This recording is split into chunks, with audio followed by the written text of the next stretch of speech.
Ty záchvaty. To prosím nemívám. Jenom jednou mě málem zachvátil automobil na Karlovým náměstí, ale to už je řada let.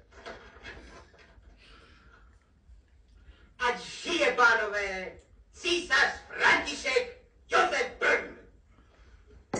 Případ je úplně jasný. Vyšetřování je zbytečné. Ale musíme vyhovět liteře zákona.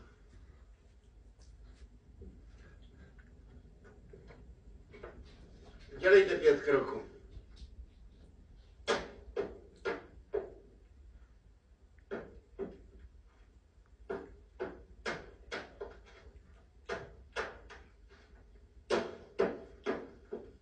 Řekl jsem vám, abyste udělal pouze 5 kroků. Mně na pár krocích nezáleží.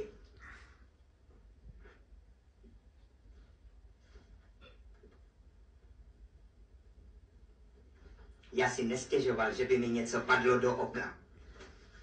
Vyceňte zuby. No pořádně? Tak se prosím šklebí doga. Sedněte si. Přeložte nohu. Ne, úplně volně.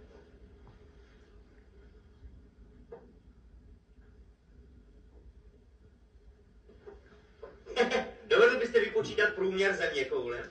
Řekněte rychle, je rádium těžší než olovo? Já ho prosím nevážil. Poslyšte, umíte zpívat? Nemohl byste nám zaspívat nějakou píseň? Beze všeho, pánové. Nemám sice ani hlas, ani sluch, ale udělám vám to kvůli, když se chcete bavit. Což ten mladý mnich v tom křesle, čelo vpravou, ruku kloní. Dál to neumím.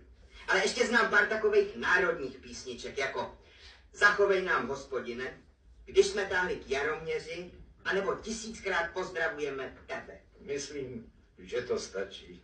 Prosím, ještě jednu otázku, pane profesore. Prosím, ale pane.